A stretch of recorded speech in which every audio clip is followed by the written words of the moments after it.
저는 젊은 시절 남편의 외도로 이혼을 했습니다. 사람이 어떻게 저럴 수 있나 싶을 만큼 처참했죠. 그래도 그때 제 곁에는 아들이 있었어요. 그래서 버틸 수 있었습니다. 아들은 어릴 때부터 참 착했습니다. 착하다는 말을 듣는 건 기분 좋은 일이죠. 하지만 아이를 키우다 보니 알겠더군요. 내 자식이 착하기만 한 것도 문제라는 걸요. 아들은 친구들에게 늘 양보만 했어요. 장난감을 뺏겨도 울지 않고 간식을 뺏겨도 웃으며 넘겼습니다. 그래서였을까요? 주변에 아들을 이용하려는 아이들이 하나둘 모여들었어요. 남편 없이 아들을 키운다는 건 늘 긴장 상태를 유지하는 것과 같았습니다. 제가 한눈을 파는 순간 세상은 우리 아들을 호락호락 놔두지 않을 것 같았어요. 그래서 늘 신경을 곤두세웠죠. 아들은 초등학교에 들어가서도 변함없이 착했습니다. 왕따는 아니었지만 친구들 사이에서 늘 심부름꾼 취급을 받았어요. 어떤 날은 학교에서 돌아오자마자 저에게 말했죠. 엄마, 오늘 학교에서 용돈을 좀 썼어요. 그래? 뭘 샀는데? 그게 친구들이 아이스크림 먹고 싶다고 해서 제가 사줬어요. 너 먹으라고 준 용돈인데 친구들 거를 왜 네가 사줘? 친구들이 돈이 없다면서 저한테 부탁하길래 거절하면 싫어할까 봐요. 넌 돈 부족해서 못 사 먹었는데 친구들 거는 사줬어? 괜찮아요, 엄마. 친구들이 기뻐하니까 저도 기분 좋던데요? 저는 웃으며 아들을 타일렀지만 속으로는 울고 있었습니다. 착하다고 칭찬만 할 게 아니라 영리하게 세상을 살아가는 법도 가르쳐야 한다고 느꼈어요. 그래서 집에서는 일부러 쓴소리를 많이 했죠. 태준아, 엄마가 늘 말하지? 세상엔 좋은 사람만 있는 게 아니야. 너무 남한테 퍼주지 마. 네가 계속 그렇게 주기만 하면 사람들은 그걸 당연하게 생각하고 널 호구로 생각해서 이용하려 들 거야. 알겠니? 아들은 고개를 끄덕였지만 행동은 여전했습니다. 가끔은 너무 답답했어요. 정말 옆집 강아지가 아들에게 도시락을 달라고 짖으면 자기 도시락까지 퍼줄 것 같았죠. 농담 같지만 농담이 아니었습니다. 세상 물정 모르는 이 착한 아들이 나중에 사회에 나가서 괜찮을까, 혼자서 잘 살아갈 수 있을까, 저는 늘 그 점이 걱정이었어요. 아들은 군복무를 취사병으로 마쳤습니다. 요리라고는 라면밖에 못 끓이던 아이가 군대에서 국자를 잡더니 완전히 바뀌었죠. 처음엔 군대 생활이 그리 재밌었냐며 물었더니 아들은 군대에서 요리하는 법을 배운 게 가장 뿌듯했다더군요. 전역하고 집에 돌아온 아들은 가끔 집에서 요리를 했습니다. 저도 처음 아들이 해준 밥을 먹었을 때 깜짝 놀라긴 했어요. 꽤나 맛이 있었거든요. 그렇게 요리에 흥미를 붙인 아들은 몇 년간 착실하게 회사 생활을 했습니다. 창업자금을 모은다고요. 그리고 6년 만에 일을 그만두고 자기 식당을 차리겠다고 했어요. 처음엔 말렸죠. 태준아, 회사 그만두고 식당을 하겠다니 지금 무슨 소리라는 거야? 엄마, 내가 오래 고민하고 내린 결정이에요. 꼭 하고 싶어요. 너도 알잖니. 식당이라는 게 말처럼 쉬운 게 아니야. 지금 회사에서 월급 잘 받고 안정적인데 왜 굳이 힘든 길을 가려고 해? 알아요, 엄마. 하지만 회사에 있을 땐 늘 내가 아닌 것 같았어요. 이젠 정말 좋아하는 일을 해보고 싶어요. 네가 하고 싶은 일을 하는 건 좋지만 엄마는 네가 힘들어질까 봐 걱정돼서 그래. 걱정하지 마세요, 엄마. 제가 꼭 성공해서 엄마 기쁘게 해드릴게요. 하지만 아들은 처음으로 고집을 부리더군요. 작은 가게를 얻고 메뉴를 구성하고 간판을 달고 모든 걸 혼자 해냈습니다. 처음엔 손님이 없어 불안했지만 이상하게도 아들 음식은 한 번 먹은 사람들이 꼭 다시 왔어요. 요즘 사람들 입맛이 까다롭잖아요. 근데도 아들 식당은 입소문을 타더군요. 제가 걱정한 것과 다르게 아들은 식당 운영을 잘했습니다. 그러던 어느 날 아들이 여자를 만나기 시작했어요. 적어도 제 기억으로는 처음 하는 연애였죠. 아들 식당 옆 건물에서 요가 강사로 일하는 여자라고 했습니다. 저는 처음에 그 말을 듣고 괜히 긴장했어요. 그리고 아들 여자친구를 처음 만나서 인사하는 날, 그 걱정이 무색할 만큼 아들 여자친구는 밝고 예의 바른 사람이었습니다. 제게도 살갑게 인사를 하고 첫눈에 호감이 가더군요. 둘은 자연스럽게 결혼 이야기를 꺼냈고 저는 흔쾌히 허락했습니다. 며느리는 결혼 후에도 변함이 없었어요. 명절 때마다 선물을 챙기고 심지어 제 생일이면 손편지까지 써주더군요. 그 모습이 어찌나 귀여웠는지 몰라요. 괜히 기분이 좋아져서 동네방네 자랑을 했었죠. 하지만 이 소소한 행복은 오래가지 않았습니다. 결혼 후 식당을 잘 꾸려가던 아들이 어느 날 커다란 결심을 했어요.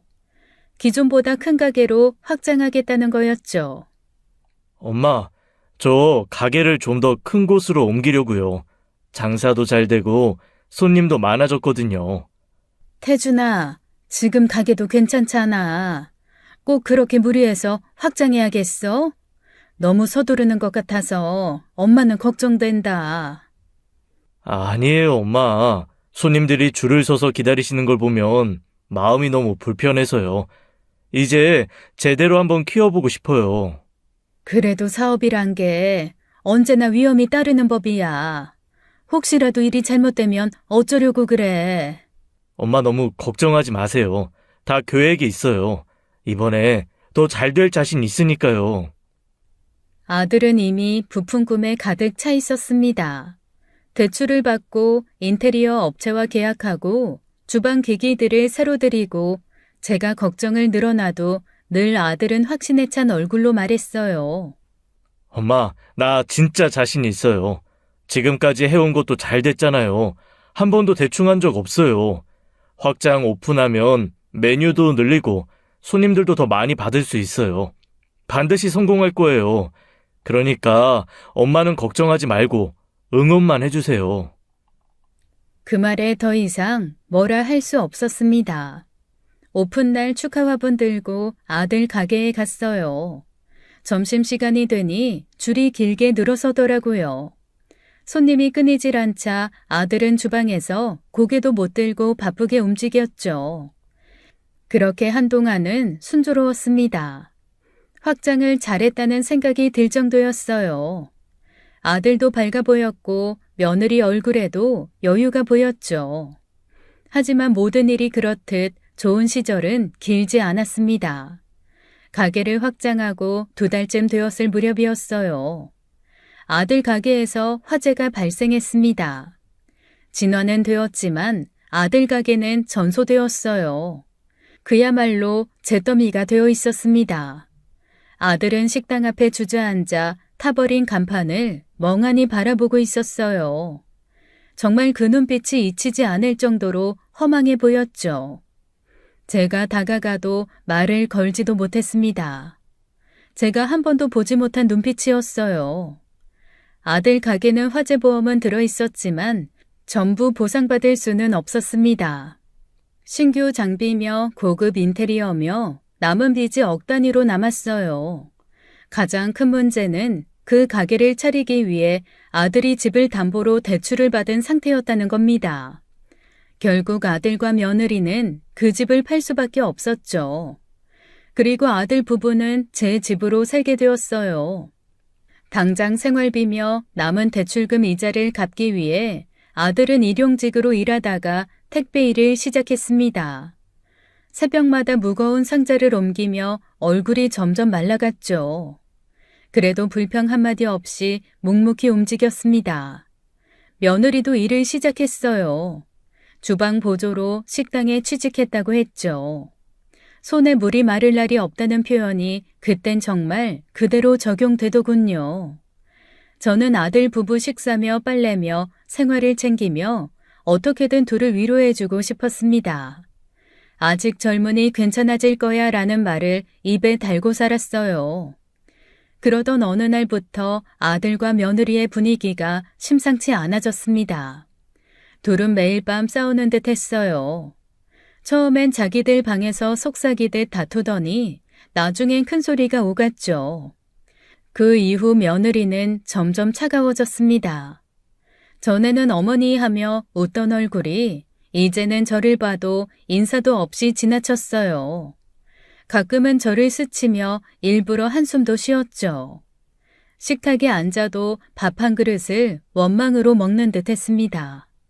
저는 그냥 그러려니 했어요. 사람이 너무 힘들면 날카로워질 수 있는 거잖아요. 그러다 어느 날 며느리가 제게 말했습니다. 어머님, 솔직히 이렇게 된 마당에 이제 어머님께서 집이라도 좀 파셔야 하는 거 아니에요? 뭐라고? 집을 팔라니? 지금 네가 무슨 말을 하는 거니?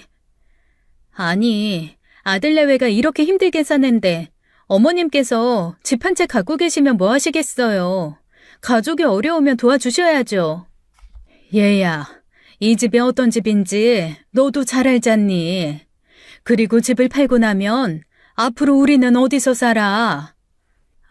그건 모르겠고요. 당장 어머님 아들이 먹고 살기 힘들다잖아요. 이럴 때 어머님도 좀 도와주셔야죠. 그 말을 듣는 순간 제 머리에 번개가 튀는 느낌이었습니다. 결혼할 땐 눈물 글썽이며 어머니 집이 제 친정집 같아요 하더니 이제는 그 집을 팔라는 말을 당연히 하더군요. 그날 밤 저는 뜬 눈으로 밤을 지샜습니다. 며느리의 말투는 시간이 지날수록 점점 더 노골적이 되었어요. 심지어 어느 날은 제게 이런 말까지 했죠. 어머니, 솔직히 제가 이 집에서 남편이랑 매일같이 싸우고 힘들어하는 걸 보시는 게 즐거우세요? 남들처럼 돈 좀 있으시면 시원하게 좀 내놓으시라고요. 어차피 그 돈 다 쓰지도 못하고 죽을 때 무덤에 같이 넣고 가실 것도 아니잖아요. 지금 뭐라고 한 거니? 너 입에서 나온 그 말이 진심이니? 네, 진심이에요. 어머니가 그렇게 쥐고 계셔봤자 뭐 하겠어요. 그냥 저희한테 돈 주시고 마음 편히 사시는 게 낫잖아요. 나중에 늙어서 저희가 잘 모실게요. 그래, 참 너 똑똑하구나. 그 좋은 머리로 돈 달라 소리만 하지 말고 직접 펄 생각은 왜 못하니?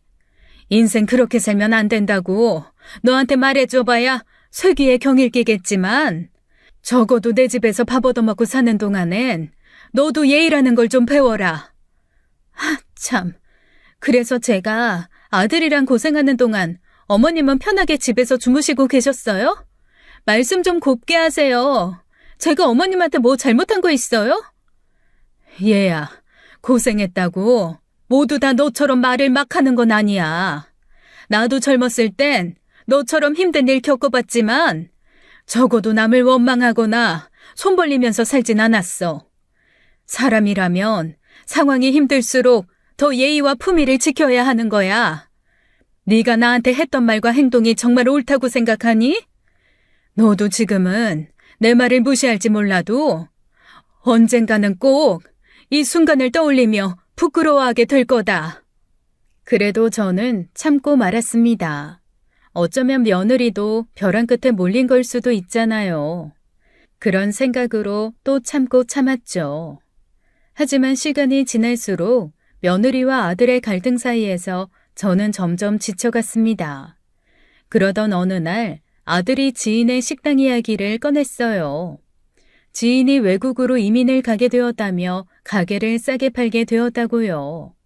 장사도 잘 되고 단골도 많다며 아들은 이것이 큰 기회라고 했어요. 하지만 문제는 뻔했죠. 아들에게 돈이 없었습니다. 엄마, 사실은 지인이 운영하던 식당을 인수할 기회가 생겼는데 아무리 생각해봐도 돈이 부족해요. 대출도 신용이 안 좋아서 더 이상 나오질 않고 여기저기 다 알아봤는데 아무리 생각해도 돈을 구할 곳이 없네요. 꼭 그 가게를 해야 하는 거야? 네, 단골도 많고 위치도 좋아서 놓치면 후회할 것 같아요. 정말 이번 기회가 마지막이라는 생각이 들어서요. 아들은 그렇게 말하며 고개를 푹 숙였습니다. 그날 밤 저는 제 방에서 서랍을 열었어요. 고인이 된 아버지께서 생전에 제 이름으로 남겨주신 땅 문서를 꺼냈죠. 그 땅은 원래 제 노후 대비용이었지만 그 순간엔 아들이 먼저 떠올랐습니다. 다음날 저는 조용히 땅을 팔았어요. 제 사정을 들으신 당수께서 그 땅을 사주셨어요. 나중에 사정이 좋아지면 같은 값으로 다시 돌려주신다고 하시면서요. 뒤늦게 그 소식을 들은 아들은 눈물을 흘리며 말했습니다. 엄마, 정말 그 땅을 파신 거예요? 그거 할아버지가 엄마한테 유일하게 남겨주신 건데 어떻게 제가 그걸 받아요? 괜찮아, 태준아. 네가 잘 되는 게 엄마한텐 더 중요하다. 한번 잘해봐. 엄마, 정말 고마워요. 이 은혜 평생 잊지 않을게요. 꼭 성공해서 반드시 돌려드릴게요. 그래, 그럴 거라 믿어. 엄마는 네가 다시 잘 일어서는 모습만 보면 그걸로 충분해. 하지만 며느리의 반응은 정반대였습니다. 어머님, 도와주실 수 있는 방법이 있었네요. 그럼 진작 도와주셨으면 서로 힘들 일도 없고 좋았잖아요. 어차피 이렇게 도와주실 거 왜 여태까지 그렇게 뜸을 들이셨어요? 고맙다는 말은커녕 눈 하나 깜짝하지 않았습니다. 입은 웃고 있었지만 눈은 싸늘했어요. 저는 참다 못해 며느리에게 말했죠. 얘야, 사람이라면 최소한의 예의라는 게 있는 거야. 네 시어머니가 땅까지 팔아서 도와줬으면 진심으로 고맙다는 말 한마디 정도는 해야 하는 거 아니니? 제가 언제 도와달라고 했어요? 어머님께서 알아서 하신 거잖아요. 네가 도와달라고 말하든 안 하든 이미 너희를 위해서 희생을 했으면 고마워할 줄은 알아야지. 너한텐 감사가 그렇게 어려운 일이니? 그래요, 고맙네요. 이제 됐죠? 마음에서 우러나오지 않는 말은 차라리 하지 마라. 진심 없는 고맙다는 말은 듣는 사람보다 하는 사람을 더 초라하게 만드는 법이거든. 그렇게 살다 보면 언젠가는 네 주변에 진짜 고마워할 사람 한 명도 남지 않게 될 테니 말이야. 다행히 아들이 인수한 가게는 대박이 났습니다. 주변 사무실에서 점심 예약이 밀려들었어요. 이전에도 장사가 잘 되었다는 아들 지인의 말이 거짓은 아니었던 거죠. 그리고 딱 2년이라는 시간 만에 아들은 약속대로 제게 돈을 모두 갚았습니다. 땅을 팔아준 돈 딱 그 금액 그대로요. 그리고 얼마 뒤에 아들 부부는 드디어 분가했어요. 짐을 챙겨나가면서 아들은 문 앞에서 다시 한번 제게 큰절을 했습니다.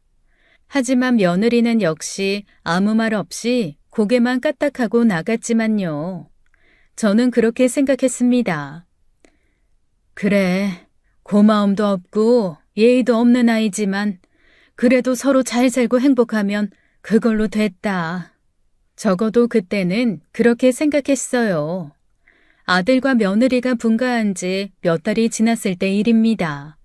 가끔 반찬을 들고 아들 가게에 들르면 아들은 눈밑이 퀭하게 꺼져 있었어요. 장사가 잘 되는 건 좋았지만 아들이 너무 무리하는 게 아닌지 걱정도 되었죠. 태준아, 아무리 장사가 잘 돼도 잠은 제대로 자가면서 일해야지. 얼굴이 말이 아니야. 괜찮아요, 엄마. 지금 한창 가게가 잘 될 때니까 조금이라도 더 열심히 해야죠. 그래도 네가 쓰러지면 장사가 무슨 소용이니. 건강을 잃으면 모든 걸 다 잃는 거야. 알아요. 저도 나름대로 쉬려고 하는데 손님들이 많아서요.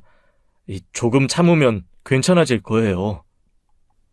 장사 잘 되는 건 좋지만 무리하지 말고 네 몸도 꼭 생각해라. 네가 건강해야 뭐든 할 수 있으니까. 그 말처럼 가게는 잘 됐고 손님도 많았지만 문제는 정작 아들은 시체처럼 말라가는 듯 보였다는 점이었습니다. 반면 며느리는 달라졌어요. 며느리 얼굴은 밝아졌고 몸에는 반짝거리는 것들이 주렁주렁 열매처럼 달리기 시작했죠. 하루는 식당을 도와주러 갔다가 며느리를 우연히 마주쳤습니다. 머리부터 발끝까지 명품으로 도배를 했더군요. 귀걸이, 가방, 시계까지 전부 고가의 물건으로 보였어요. 얘야, 지금이야 장사가 잘 되지만 사람 일이라는 게 한치 앞을 모르는 거야. 너희도 겪어봐서 알지 않니? 지금처럼 벌 때 조금씩 아껴서 저축도 하고 미래를 대비해야지.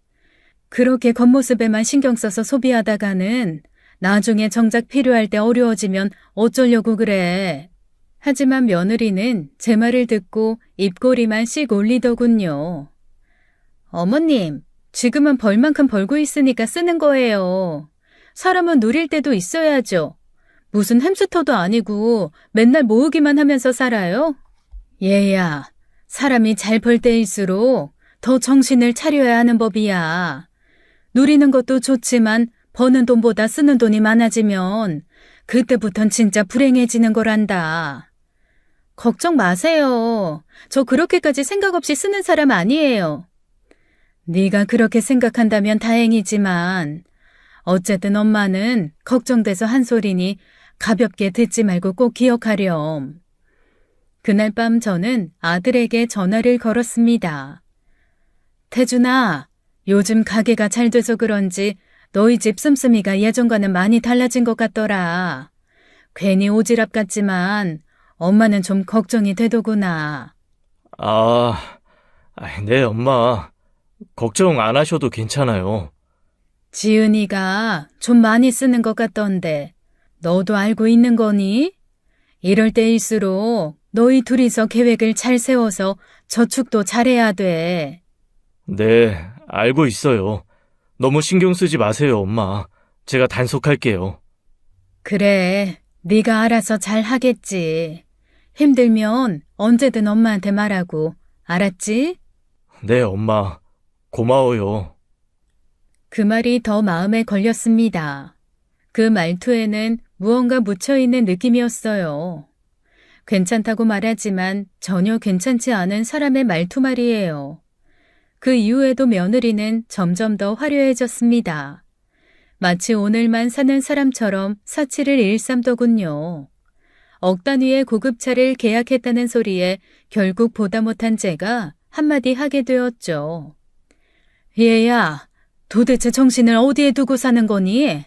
얼마 벌지도 못하는 돈 펑펑 써가며 명품 사들이고 비싼 차 끌고 다니는 게 네 눈엔 자랑 같겠지만 지금 네가 쓰는 돈은 네 남편의 피와 땀이야.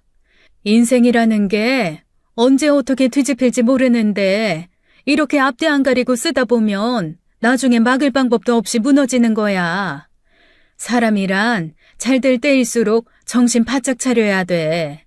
지금처럼 허영심에 빠져 있다간 언젠가는 네가 믿고 의지했던 그 돈 때문에 발목 잡히는 날 반드시 온다. 진심으로 충고를 한 말이었습니다. 하지만 그 말에 며느리는 웃기만 하더군요. 어머님, 적당히 하세요. 제가 뭘 하든 간섭 좀 하지 마시라고요. 어머님 인생이나 똑바로 챙기시죠. 제 인생 제가 알아서 살 테니까요. 네 인생 네가 사는 거 맞지. 그런데 네가 이렇게 철없이 구는 이상 이 충고는 네가 듣고 싶든 아니든 내가 반드시 해줘야겠다. 잘 들어라. 사람은 살면서 누구 말도 듣지 않고 제멋대로 구는 순간 그 끝이 어떤지는 뻔히 정해져 있는 법이야. 내 인생 걱정할 시간에 네 정신이나 제대로 챙겨. 너 그렇게 살다간 반드시 후회할 날이 올 거다. 그땐 아무도 네 옆에 남아있지 않을 테니까. 제 말에 며느리의 얼굴이 울그락불그락 하더군요. 그리고 한 주쯤 지났습니다. 그날은 제가 김치랑 반찬을 좀 많이 담갔어요.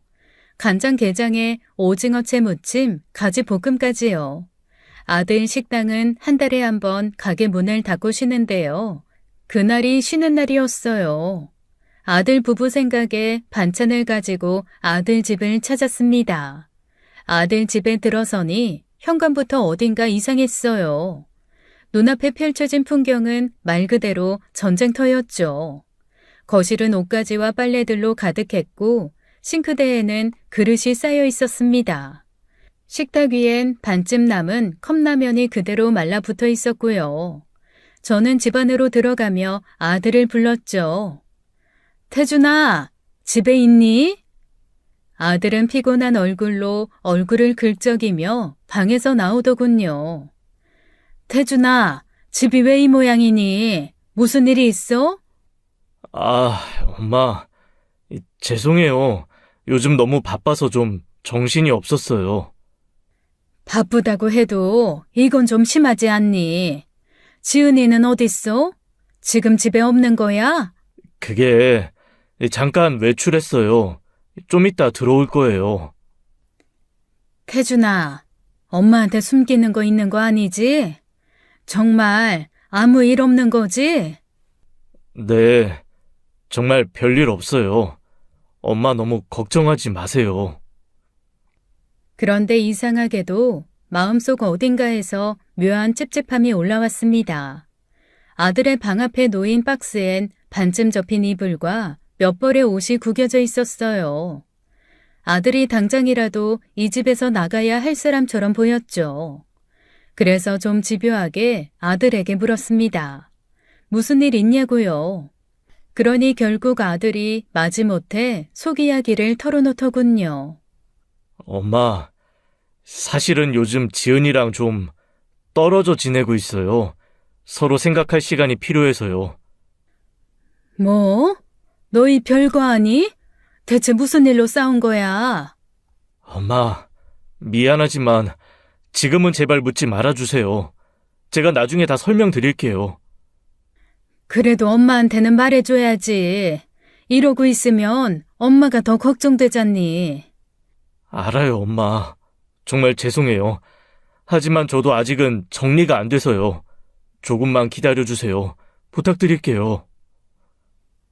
저는 아들 얼굴을 바라보다가 더 이상 아무 말도 하지 못했습니다.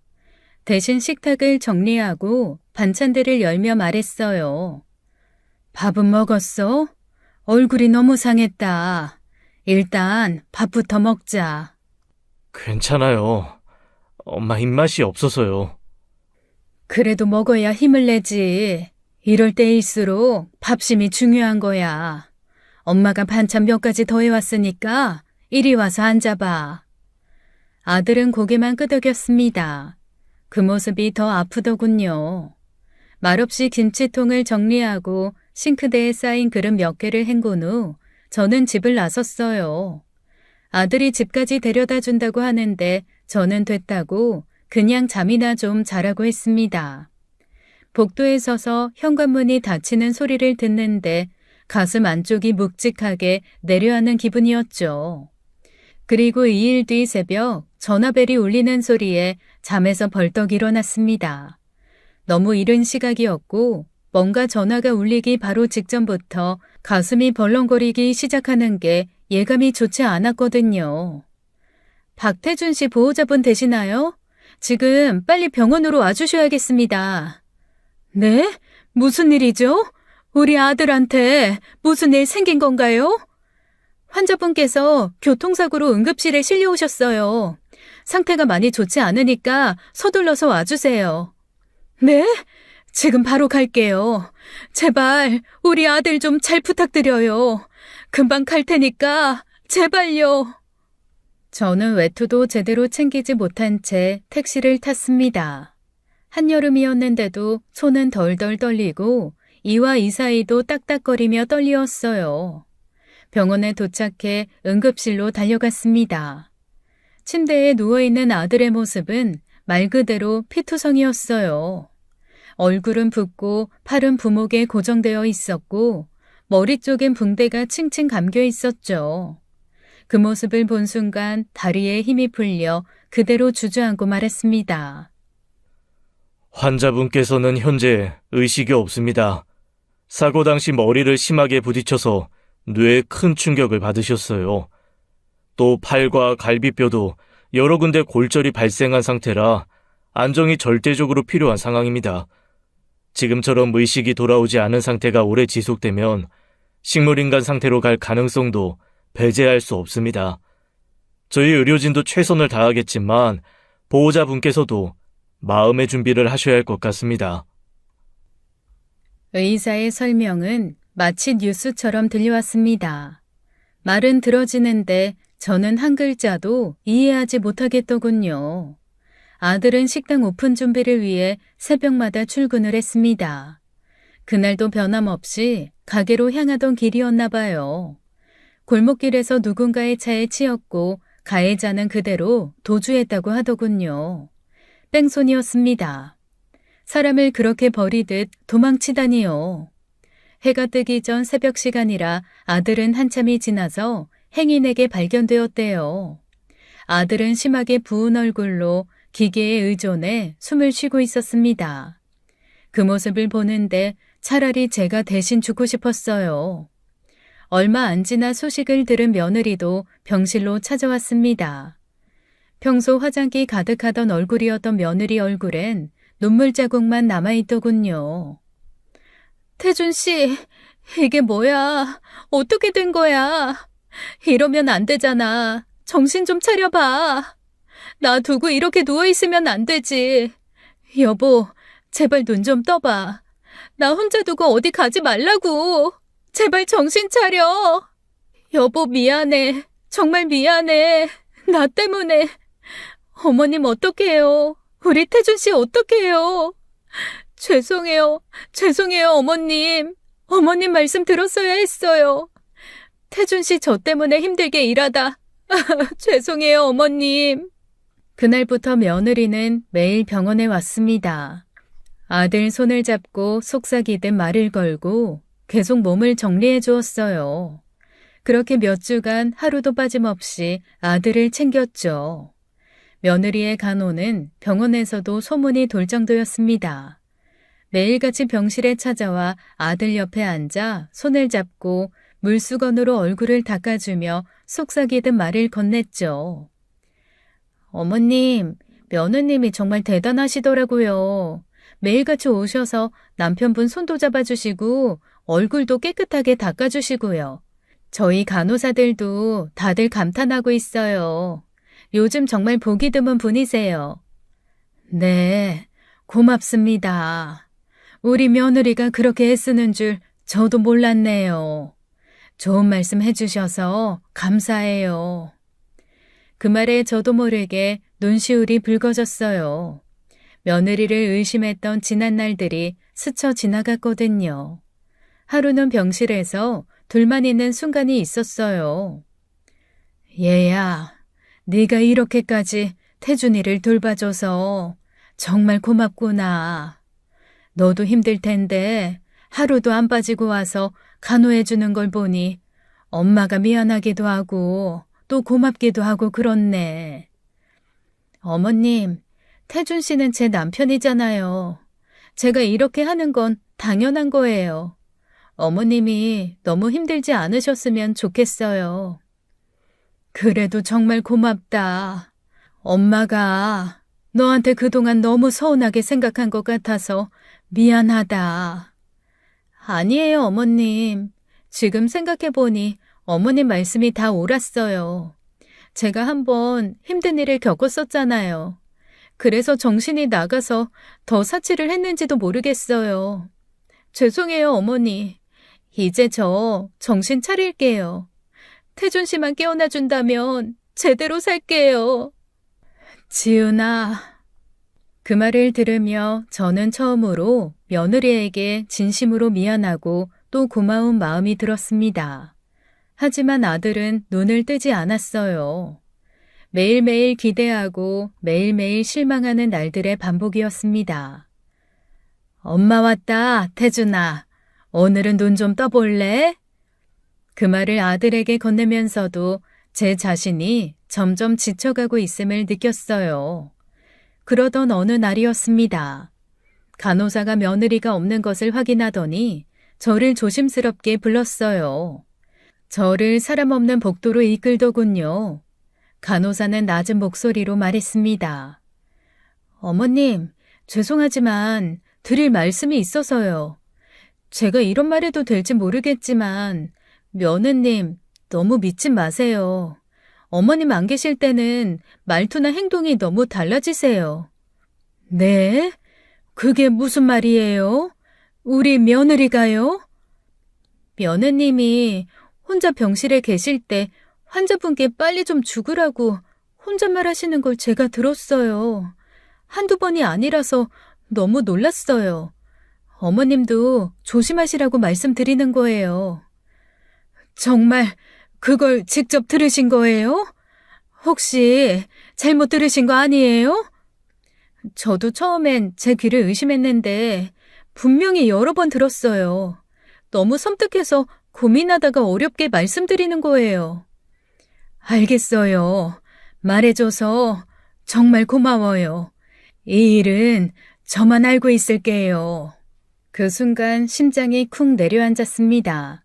아무리 그래도 며느리가 그렇게까지 했을 리 없다는 생각이 들었어요. 머리로는 부정하려 했지만 가슴 한구석이 저릿하게 저항을 했죠.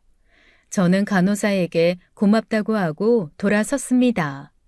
발걸음이 이상할 정도로 무거웠어요. 그날 밤 병원 주차장에 앉아 텅 빈 하늘을 한참 쳐다봤습니다.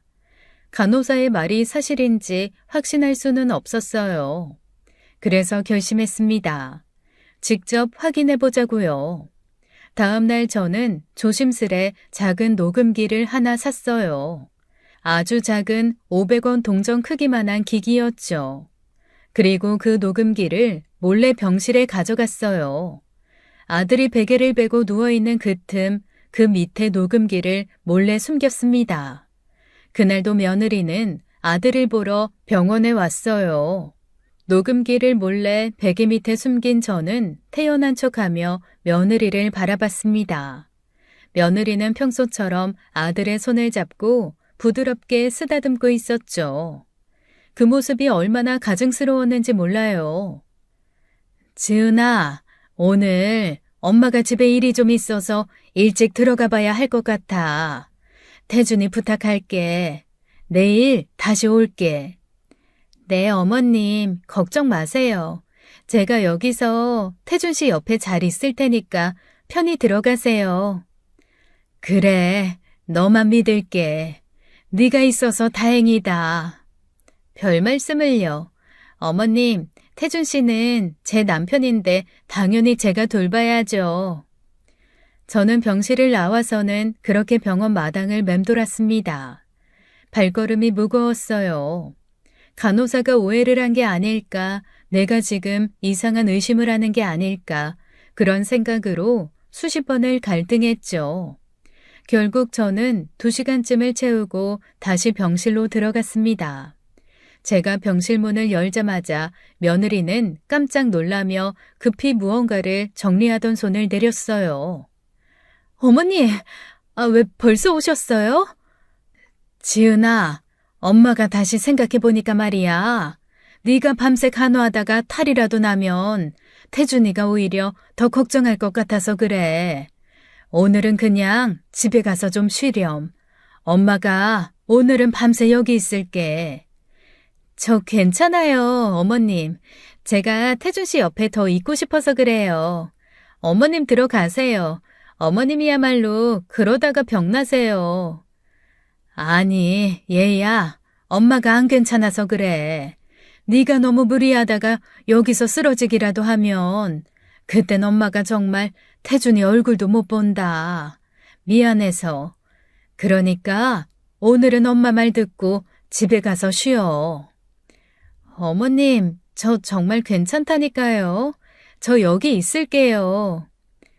너 마음 엄마도 알아. 하지만 오늘 하루 정도는 엄마가 있으니 걱정 마. 네가 자꾸 무리하면 나중엔 정말 큰일 나. 오늘은 엄마 말 좀 듣자, 응? 그렇게 저는 며느리를 억지로 설득해 집으로 보냈습니다. 병실 문이 닫히고 저는 급히 아들 침대로 다가갔어요. 다행히 녹음기는 제가 넣어둔 그 자리에 있었죠. 이게 뭐라고 식은땀이 다 나더군요. 저는 침대 옆 의자에 털썩 주저앉았습니다. 그리고 심호흡을 크게 했어요. 긴장된 제 마음을 아는지 병실 형광등도 갑자기 깜빡깜빡 하더군요. 저는 손에 쥔 녹음기를 꺼내 숨을 고르며 재생 버튼을 눌렀습니다. 아무 일도 없길 바라면서도 한편으로는 모든 게 드러나길 바라고 있었어요. 처음 몇 분은 평범했습니다. TV 소리, 기계음, 며느리의 조용한 발걸음, 그리고 드디어 며느리의 목소리가 흘러나왔어요. 도대체 언제까지 이러고 누워만 있을 거야. 태준아, 너 이제 그만 가도 되잖아. 세상에 미련 많니? 이렇게 누워있다고 뭐 달라질 것 같아? 너 하나 때문에 몇 명을 이렇게 힘들게 할 거야? 이제 진짜 그만 좀 하고 편하게 되지시라고요. 어차피 깨어나지도 못할 거면서 왜 이렇게 질질 끌어? 제발 이제 그냥 좀 죽어라. 그 순간 제 심장이 쿵 하고 내려앉았습니다. 간호사 말이 사실이었어요. 며느리는 단순한 병간호 스트레스를 토로하는 게 아니라 정확히 아들의 죽음을 바라는 말투였습니다.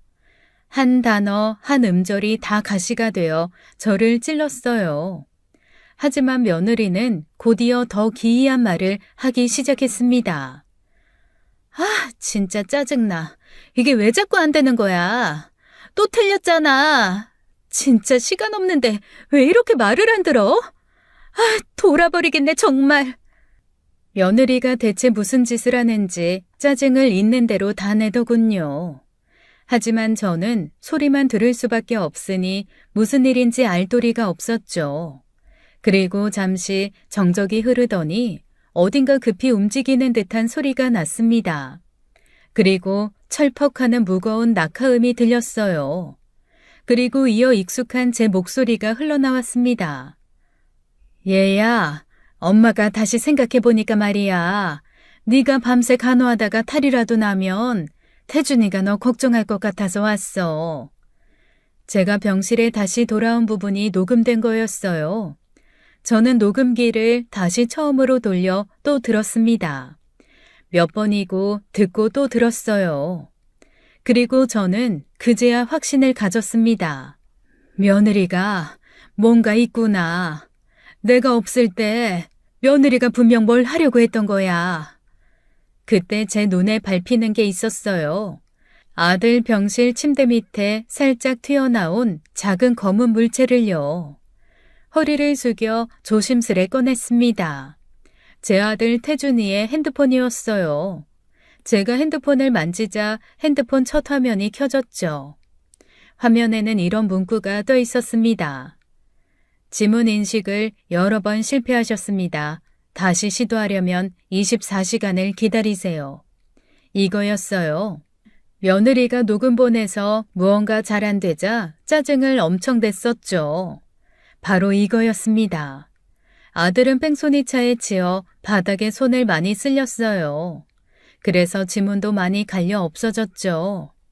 그러니 자기 핸드폰 지문 인식도 안 됐던 거였습니다. 그런데 누군가가 무리하게 지문 인식을 시도했단 얘기였어요. 바로 며느리였습니다. 도대체 뭘 보려고 했던 걸까요? 왜 그렇게 초조하게 아들 핸드폰을 열어서 무언가를 찾으려고 한 걸까요? 그 안에 감춰진 게 있다면 그건 분명히 제 아들이 아닌 며느리가 감추고 싶은 어떤 진실일 겁니다. 그때부터였어요. 제 안에서 무언가가 달라지기 시작한 건요. 저는 어쩌면 아들을 지키기 위해서 싸워야 할지도 모르겠다고 느꼈습니다. 저는 바로 여동생에게 전화를 걸었어요. 영지야, 혹시 승재 그거 할 수 있지? 핸드폰 잠긴 거 풀고 그런 거 말이야. 우리 승재? 그런 거야 당연히 하지. 걔가 또 그런 쪽으론 전문가잖아. 근데 왜? 누가 비밀번호라도 까먹었어? 응, 좀 급하게 태준이 핸드폰 좀 열어봐야 할 게 있어서 그래. 승재한테 지금 바로 좀 부탁할 수 있을까? 알았어. 내가 바로 전화해서 물어볼게. 걱정 마. 조카는 핸드폰 소리, 노트북 소리 같은 일을 하고 있습니다. 뉴스에서나 들은 포렌식 같은 것도 할 수 있다고 알고 있었어요. 동생에게 사정을 자세히 말하진 않았습니다. 그저 급하게 열어봐야 할 게 있다고만 했어요. 바로 조카 승재가 병원 근처로 달려왔어요. 조용한 카페에 앉아 아들 태준이의 폰을 꺼내 보이며 말했습니다. 승재야, 이거 열어줄 수 있어? 이거 태준이 핸드폰이에요? 지문 인식 안 되고 비밀번호도 모르시는 거죠? 응, 맞아. 지금 급하게 봐야 할 게 있어서 그래. 화면 잠금만 어떻게 좀 풀어줄 수 있겠니? 안에 있는 자료를 꼭 확인해 봐야 해서 그래. 사실 이게 본인 핸드폰이 아니면 하면 안 되는 건데, 제가 태준이 사정을 아니까요. 알겠어요, 이모. 잠깐만 기다려보세요. 제가 금방 열어드릴게요. 그 말에 저는 숨을 삼켰습니다. 그렇게 해서 저는 아들 폰안을 들여다볼 수 있었어요. 사진첩, 메신저, 메모장, 심지어 녹음 앱까지. 어디부터 봐야 할지 몰랐지만 먼저 가장 많이 쓰는 카카오톡을 열었습니다. 채팅 목록 제일 위에 지은이 하트라는 대화창이 떠 있었어요. 그건 며느리의 이름이었어요. 대화창 안에 들어가 보자 아들 사고 직전 상당히 거친 말들이 오고 가고 있더군요. 당신이 벌이가 이 모양이니 내가 쓰는 돈이 부담되겠지. 숨막히게 이래라 저래라 하지 좀 마. 이혼하자. 진짜 못 살겠어. 대신 재산 분할 다 나한테 넘겨. 내가 그동안 고생한 벌이야. 내가 누구랑 어디를 가든 당신이 뭔 상관인데? 스토커니? 상관 좀 하지 마. 소름 끼치게. 그 메시지들을 읽으며 저도 모르게 이를 악물었습니다. 이건 단순한 부부싸움이 아니었어요. 며느리는 바람을 피우고 있었던 겁니다. 저는 손끝이 차가워지는 걸 느꼈어요. 사진첩을 열어보니 더는 말이 나오지 않았습니다. 며느리가 상간남과 함께 호텔을 드나들던 사진들이 있었죠. 아들은 사람을 써서 며느리의 외도를 밝히고 있었던 것이었습니다. 외도의 증거가 너무 많아 아예 증거 더미에 파묻히는 기분이었어요. 그런데 더 충격적인 것은 아들 핸드폰에 온 문자들이었습니다. 며느리가 아들 컴퓨터로 아들 은행 인터넷 뱅킹에 접근을 하는 듯 했어요. 실패를 했는지 은행에서 경고 문자가 엄청 와 있더군요. 그제야 며느리의 진짜 목적을 알았습니다. 며느리는 아들이 의식을 못 찾고 있는 동안 아들 돈을 들고 도망갈 생각이었던 거였어요. 그래서 아들 핸드폰을 열어보려고 한 겁니다. 핸드폰에 은행 어플이 있으니까요. 아들 지문만 있으면 얼마든지 자기 계좌로 송금이 가능했겠죠. 하지만 그 방법이 막히자 이제는 아들 컴퓨터를 이용해서 인터넷 뱅킹에 접근을 한 거였습니다. 저 태어나서 그렇게 분노한 적은 처음이었어요. 어떻게 해서든 제 모든 걸 걸고 며느리를 박살내버리고 싶었죠. 다음 날 며느리는 또다시 병실에 나타났습니다. 아들 옆에서 조용히 손을 잡고 앉아있는 모습은 겉으로만 보면 여전히 지극정성 그 자체였죠. 하지만 저에겐 이제 그 얼굴이 연기처럼 느껴질 뿐이었습니다. 며느리가 다시 병원을 찾은 이유는 뻔했어요. 어제 저 때문에 회수하지 못한 아들 핸드폰을 찾으려고 온 거겠죠. 저는 조용히 병실 문을 닫고 들어가 며느리 옆에 섰습니다. 네가 우리 아들한테 무슨 말 했는지 다 들었어. 어머님, 갑자기 무슨 말씀인지 모르겠어요. 모르겠다고? 끝까지 그렇게 나올 거니? 대체 제가 뭘 했다는 거예요? 오해가 있는 거 아니세요? 오해? 네가 했던 그 끔찍한 말들을 들었는데 오해라고? 정말 무슨 말씀하시는 건지 모르겠네요. 어머님, 제가 뭘 했다고 이러시는 거예요? 며느리는 늘 하던 미소가 아닌 입꼬리만 올려붙인 억지스러운 표정이었죠. 네가 내 아들한테 죽으라고 했잖아.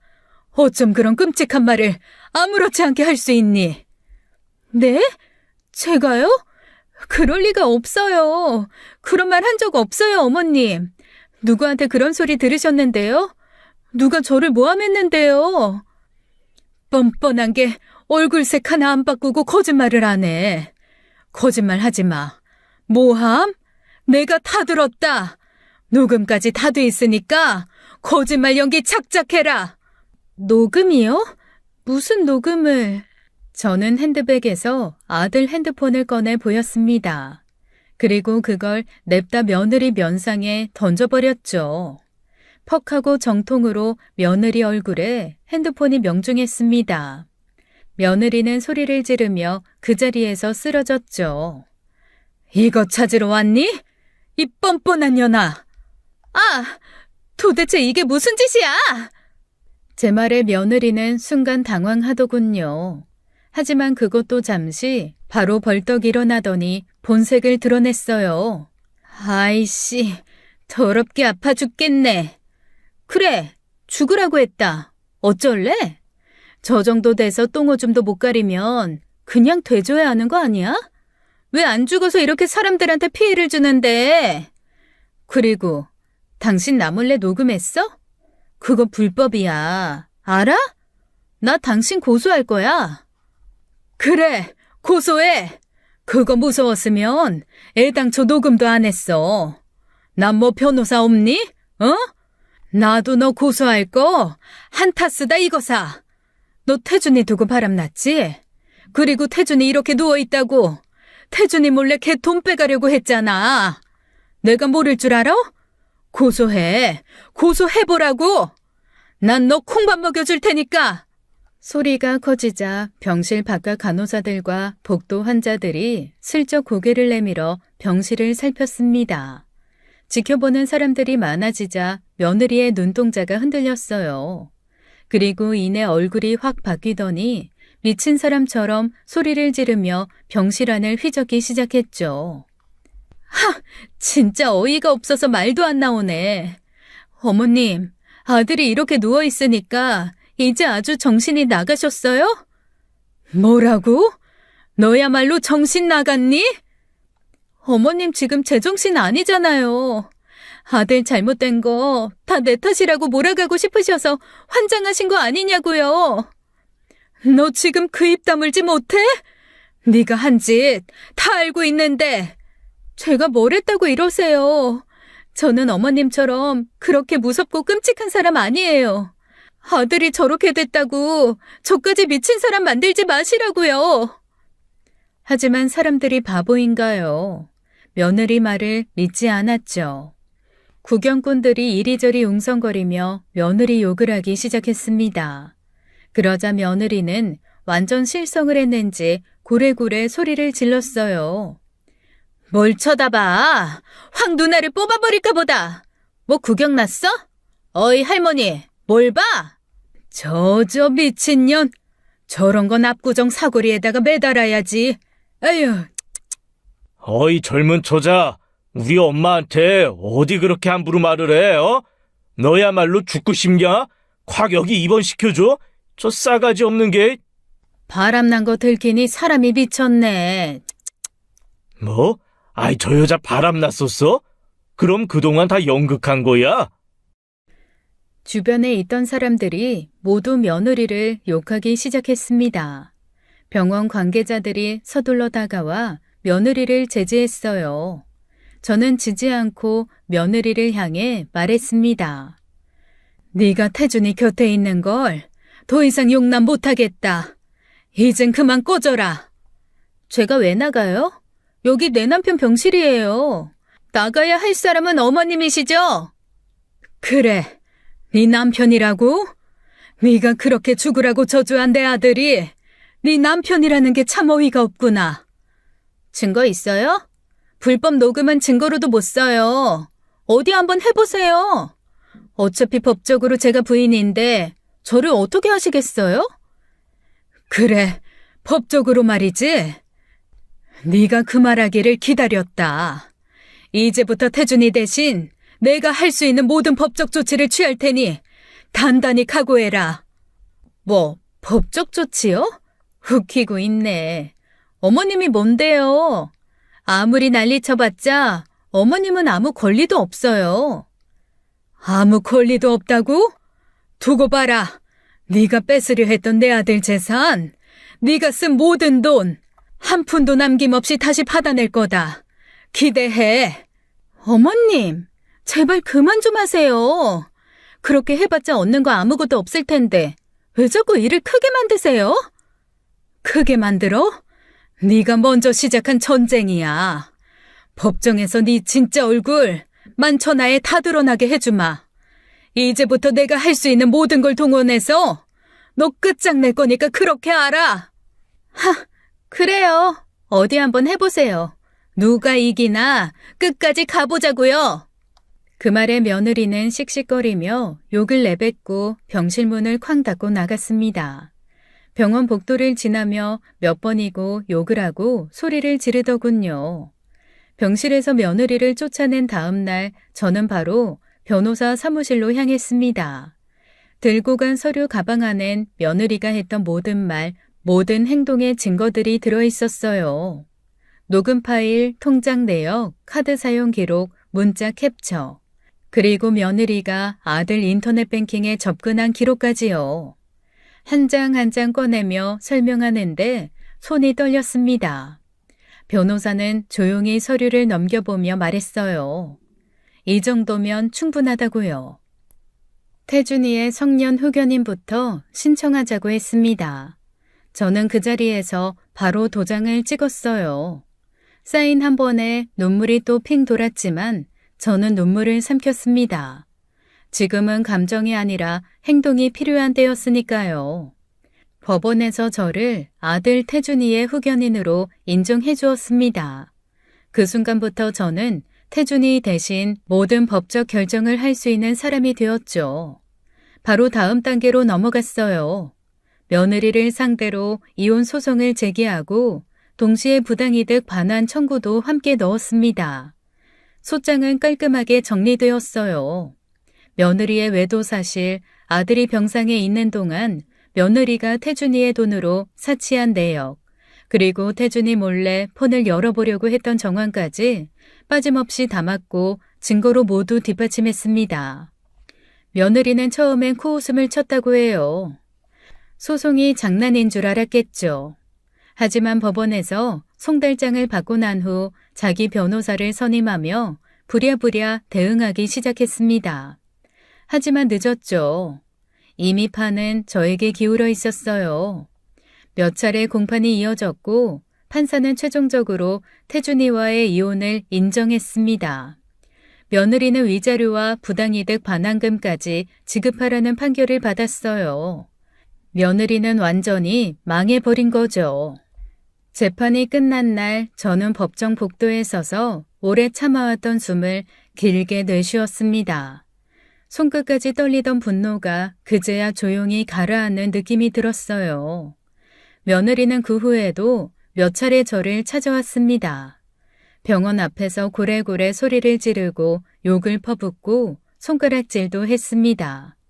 저는 그 아이가 달려드는 걸 가만히 지켜보다가 단 한 번 머리채를 낚아채 바닥에 내팽개쳤어요. 조용한 병원 앞이 순식간에 난장판이 되었죠.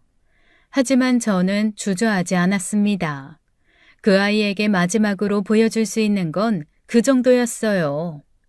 며느리는 그날 이후로 나타나지 않았습니다. 그리고 그로부터 3달 후 태준이가 깨어났습니다. 오전 회진이 끝나고 병실로 들어갔을 때 태준이가 천천히 눈을 떴어요. 처음엔 멍한 눈빛이었지만 제 얼굴을 바라보며 입꼬리를 살짝 올렸죠. 그 미소를 보는 순간 그동안의 힘든 시간이 전부 지나간 것 같았어요. 저는 태준이 손을 꼭 붙잡고 한참을 울었습니다.